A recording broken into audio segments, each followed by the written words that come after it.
So saya waktu tu dalam tangan saya ada RM30 ke RM50 macam tu lah. Modal RM30 tu malam tu saya dapat lebih pada RM200. So berniaga apa? Saya berniaga berus gigi RM1 satu batang. Hai, Assalamualaikum, selamat pagi. Okey, hari ini saya akan ke Bandar Baru Bangi minum pagi. Kita nak pergi ngeteh bersama sahabat lama saya, saudara Amiran yang kini beliau telah berjaya dalam perniagaan hartanah. Kalau dulu beliau pernah berniaga di pasar malam dengan menjual brus gigi RM1 sahaja, tapi kini beliau menjadi insan yang berjaya dalam bidang hartanah. Jadi saya akan bawakan anda semua berjumpa dengan insan yang bergelar jutawan hartanah. Okey, show.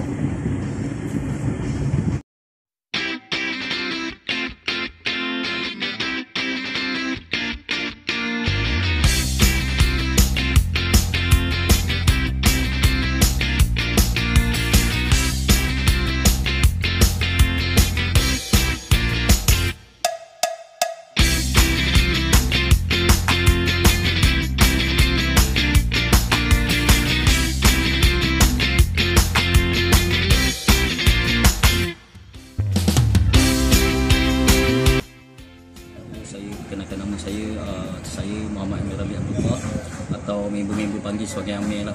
Okey, Amir Property.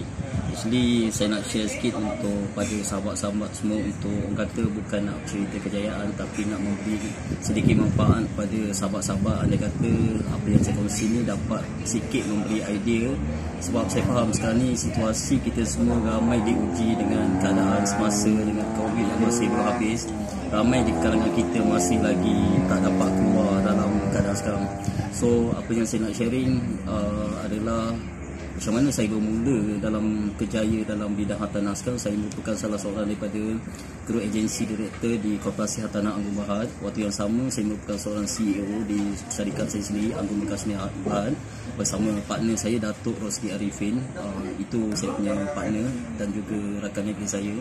Okey, apa yang saya boleh sharing, saya bermula bukan sebagai orang terus duduk dalam bidang hartanah. Actually saya mula sebagai orang kata biasa-biasa. Saya memiliki latar belakang pendidikan yang tak tinggi macam orang lain. Saya pendidikan saya biasa-biasa je.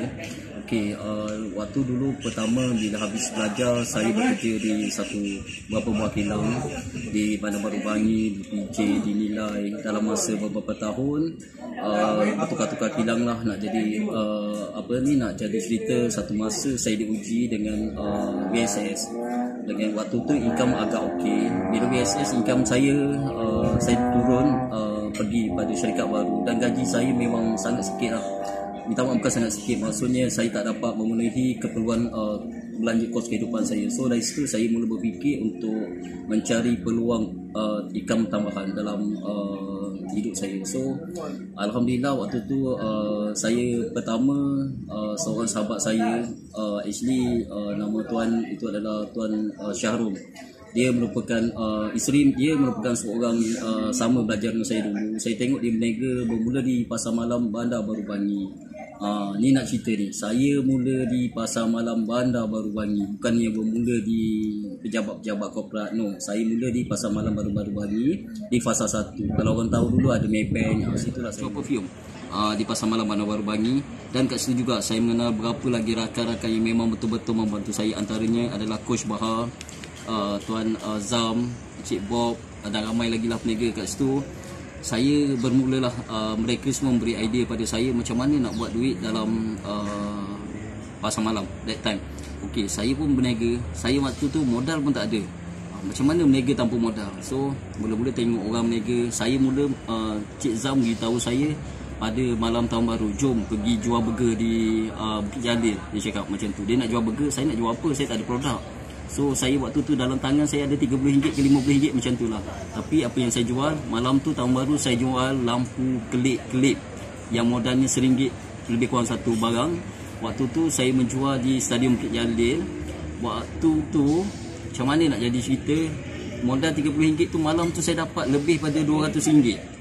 Itu rezeki saya. Yang pertama saya berniaga sendiri punya produk. Daripada 200 tu saya cakap ini dah bagus gila ni, macam mana RM30 boleh buat 200 lebih. Saya dah rasa macam enjoy gila lah waktu memang best. Pasar malam rupanya dapat bagi you income yang best gila. So dari situ apa yang saya buat lagi, saya beli lagi lampu kelip-kelip tu, jual di pasar malam, jual lagi di pasar malam. Alhamdulillah sambutan okey, dapat gaji. So that time saya dah fikir, aku jumpa tempat yang aku boleh buat duit dengan mudah that time. So saya berniaga waktu tu, mungkin awal tahun tu okey, jual lampu kelip-kelip. Lepas tu dah agak drop. Saya pun tengok apa yang saya suka. Saya sebenarnya nak berniaga sayur, ikan apa semua. Saya tak pandai nak berniaga baju, modal tinggi. So berniaga apa? Saya berniaga berus gigi RM1 satu batang. Tapi yang best RM1 tu, satu batang berus gigi tiruan actually, jangan cerita kat orang. Ni tiruan punya berus gigi tapi dia ada branding.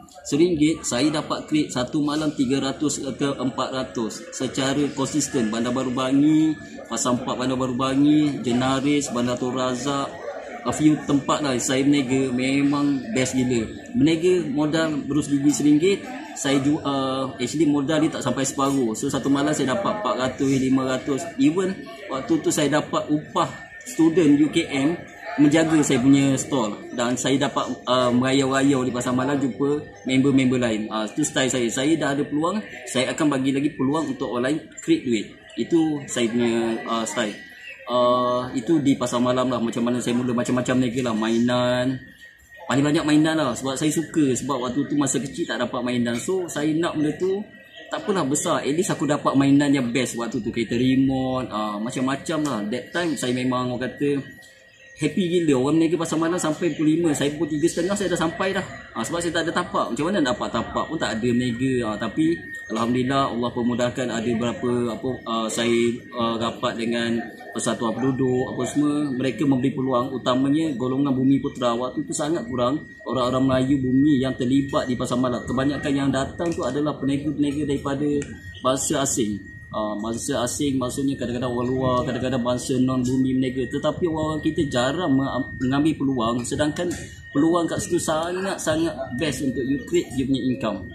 So saya rasa ni peluang saya. Alhamdulillah kat situ saya dapat belanja yang best. Saya mula enjoy berniaga di pasar malam. Itu sejarah awal saya terlibat dalam bidang bisnes. Dalam waktu yang sama, waktu tu saya ada seorang member, sahabat saya iaitu Coach Baha, mengajak saya untuk buat takaful. Waktu tu takaful nasional, sekarang dah nama dia dah rebranding pada Etika Takaful. Coach Baha mengajak saya buat takaful. Biasalah saya ni sama juga macam biasa punya people akan kata, kau buatlah dulu, kau jadi nanti kau cari aku balik. Tapi bila saya tengok dia buat macam best, buat dapat, takkan aku tak boleh buat kan. That time saya pun mula spend saya punya masa lebih pada bidang takaful. Di sini saya mengenali seorang sifu saya yang betul-betul membimbing saya. Antaranya adalah Cik Mahmudin Ahmad, Cik Roslilani, Cik Amiruddin, a few lagi lah yang membantu saya membina karier saya dalam bidang takaful. Hinggalah saya berjaya mendapat macam-macam anugerah dalam takaful. Antaranya Presiden Club, dapat travel overseas, dapat pergi umrah secara percuma, macam-macam lagi lah award. Dinner tu tak payah cerita lah.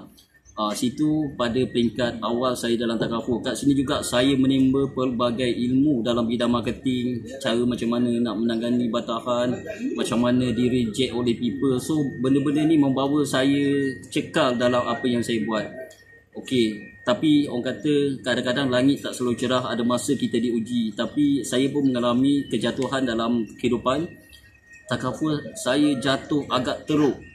So teruk. So saya dah buat macam-macam cara tapi tak boleh naik lagi. Alhamdulillah saya bertenang, ambil masa bertahun juga. Saya menceburi bidang hartanah sebagai real estate negotiator di salah sebuah agensi di Bandar Baru Bangi. Kat sini saya nampak peluang bidang hartanah memang best gila lah. Satu rumah jual dapat income ribu-ribu, puluh ribu. So saya pun bermula, saya pun dah mula seronok bidang hartanah. Saya pun ada mengajak beberapa orang, antaranya sahabat saya Tuan Naomi, Khairi, ramai lagi lah antara yang saya boleh sebut. Dalam waktu tu seorang sahabat saya sekarang ni, Datuk Rosdi Arifin, mengajak saya untuk join satu company sekarang ni dikenali sebagai Koperasi Hartanah Anggun Berhad.